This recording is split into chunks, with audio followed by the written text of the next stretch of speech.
Hello students आज हम बात करेंगे जो अपने पास थर्ड एप्लीकेशन होगा। दो एप्लीकेशन अपन ने पढ़ लिए थे। जो थर्ड एप्लीकेशन है गोस थ्योरम का, electric field intensity at A point from charge conducting seat. इससे पहले ध्यान रखना अपन ने पढ़ा था वो नॉन कंडक्टिंग सीट के लिए था, और ये जो सीट है मैं बता दूं ये है कंडक्टिंग। तो नॉन कंडक्टिंग या कंडक्टिंग में क्या होगा, नॉन कंडक्टिंग में तो चार्ज तो जो होगा वो यूनिफॉर्मली डिस्ट्रीब्यूटेड होगा अपने पास यहाँ से उस पूरी सीट के ऊपर।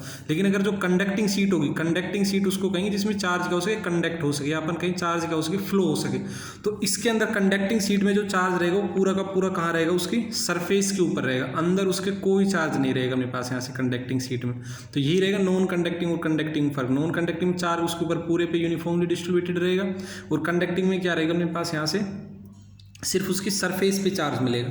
तो इसके लिए अपने को इलेक्ट्रिक फील्ड इंटेंसिटी कैलकुलेट करनी है, और ये जो इलेक्ट्रिक फील्ड इंटेंसिटी जो अपने को कैलकुलेट करनी है, ये मान लो अपने पास यहाँ से कितनी डिस्टेंस पे कैलकुलेट करनी है, आर डिस्टेंस के ऊपर अपने को कैलकुलेट करनी है यहाँ से।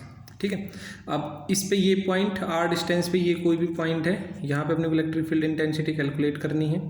और अब वही एक क्लोज सरफेस या एक क्लोज्ड गाउशियन सरफेस की क्या करेंगे अपने पास यहाँ से कंसीडर करेंगे। तो क्लोज गाउशियन सरफेस भी यहाँ पर भी कैसे करेंगे, एक सिलेंड्रिकल सरफेस कंसीडर करेंगे इस तरह से। ये जो तो ये अपन क्या कर लेंगे, क्लोज सरफेस या गाउशियन सरफेस अपन ने क्या कर लिया यहाँ से कंसीडर। इसका कुछ पार्ट तो इसके अंदर है और कुछ पार्ट इसके क्या है, बाहर। अब इसके अंदर वही तीन सरफेसेस हो जाएंगी। एक ये तो अपने पास क्या हो जाएगी, इसको अपन बोल देंगे S1 सरफेस। ये जो सरफेस होगी इसको अपन बोल देंगे यहाँ से S2 सरफेस। और ये जो कर्व्ड पार्ट है ये अपने पास कौन सा हो जाएगा यहाँ से, S3 सरफेस अपने पास यहाँ से।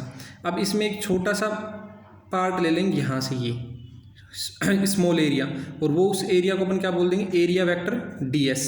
और एरिया वेक्टर की डायरेक्शन कैसे होगी, ये अपने पास एरिया है ds, इसका आउटवर्ड डायरेक्शन ये हो जाएगा अपने पास यहाँ से। तो ds एरिया वेक्टर की डायरेक्शन आउटवर्ड। और ये देखना इसके ऊपर चार्ज कैसा है, पॉजिटिव, और इस पॉजिटिव चार्ज के कारण इलेक्ट्रिक फील्ड भी कैसा हो जाएगा अपने पास यहाँ से, आउटवर्ड। तो इलेक्ट्रिक फील्ड और एरिया वेक्टर दोनों की डायरेक्शन क्या हो जाएगी, सेम आउटवर्ड डायरेक्शन में अपने पास यहाँ से। ऐसे ही इस तरफ अपन ds ले लेंगे अपने पास यहाँ से, तो इस ds का ये अपने पास हो जाएगा यहाँ से एरिया वेक्टर अपने पास यहाँ से। ठीक है, अब देखना इसके अंदर इसका एरिया वेक्टर तो ये आउटवर्ड हो गया जो अंदर वाला पार्ट है। अब ये अपन चार्ज कैसे ले रहे हैं, कंडक्टिंग सीट। अब मैंने बताया कंडक्टिंग सीट के अंदर कोई चार्ज ही नहीं होगा। अब अगर कंडक्टिंग सीट में चार्ज नहीं है तो वहाँ पर इलेक्ट्रिक फील्ड भी क्या हो जाएगा अपने पास यहाँ से, जीरो। तो इसके अंदर जो इलेक्ट्रिक फील्ड होगा वो हमेशा क्या रहेगा अपने पास यहाँ से, जीरो। और ये S3 सरफेस है। अब S3 सरफेस पे भी क्या ले लेंगे, एक स्मॉल पार्ट ds।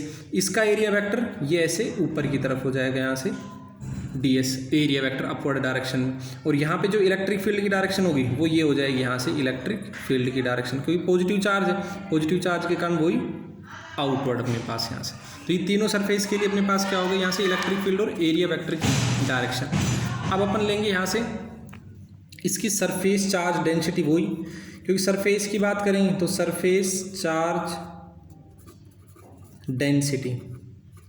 तो सरफेस चार्ज डेंसिटी को अपन किससे डिनोट करते हैं, सिग्मा से। तो सिग्मा इज इक्वल टू क्या हो जाएगा, Q अपॉन S। मान लो इसकी सरफेसेस पे चार्ज कितना अपने पास यहाँ से Q, तो और सरफेस कितनी, एरिया कितना S, तो चार्ज पर यूनिट एरिया। तो Q की वैल्यू क्या हो जाएगी यहाँ से, सिग्मा इंटू में S। इसको इक्वेशन फर्स्ट देखेंगे। अब वो यूजिंग गोस थ्योरम, तो गोस थ्योरम को यूज करके अपन क्या लिख सकते हैं, मैंने बताया था यहाँ से phi is equal to E dot ds is equal to Q upon epsilon naught, या अपन कहें sigma Q upon epsilon naught. अब वही तीन सरफेसेस हैं, इन तीनों सरफेसेस के लिए बात करेंगे तो इसको तीन पार्ट में डिवाइड कर लेंगे इंटीग्रेशन को। तो पहले S1 सरफेस के लिए ई ds कोस थीटा, और फिर S2 सरफेस के लिए क्योंकि डॉट प्रोडक्ट हटाएंगे तो सबके साथ क्या आ जाएगा, कोस थीटा।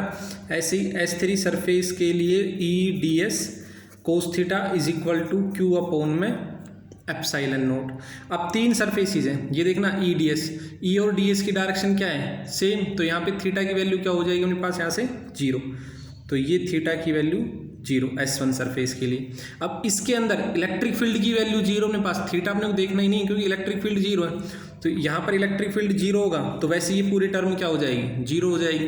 अब S3 सरफेस है, S3 सरफेस के लिए E और DS क्या परपेंडिकुलर है, तो E और DS इसमें क्या हो जाएगा यहाँ से 90 डिग्री। तो यहाँ पे थीटा की वैल्यू क्या हो गई 90, तो कोस 90 की वैल्यू 0, तो ये पूरी टर्म भी 0 हो गई और ये पूरी टर्म भी 0 हो गई अपने पास। यहाँ से सिर्फ क्या बचेगी, ये एक टर्म बचेगी S1 वाले अपने पास यहाँ से। और इस कोस 0 की वैल्यू क्या हो जाएगी, थीटा की वैल्यू 0 रखेंगे, कोस 0 की वैल्यू क्या हो जाएगी 1, तो यहाँ से E को बाहर ले लेंगे, integration ds is equal to Q upon में एप्सिलॉन नॉट। अब मान लो अपने पास यहाँ से ये जो सरफेस टोटल सरफेस एरिया इसका अपने पास कितना हो S, तो E इंटू में S अपॉन में Q अपॉन में एप्सिलॉन नॉट अपने पास यहाँ से। तो ds का इंटीग्रेशन मान लो टोटल सरफेस एरिया कितना हो गया S, और Q की वैल्यू इक्वेशन फर्स्ट से पुट कर लें, तो फ्रॉम इक्वेशन 1, तो E इंटू में S और Q की वैल्यू सिग्मा इंटू में S अपॉन में क्या हो जाएगा एप्सिलॉन नोट, और S से S कैंसिल, तो E की वैल्यू क्या हो जाएगी अपने पास सिग्मा अपॉन में एप्सिलॉन नोट।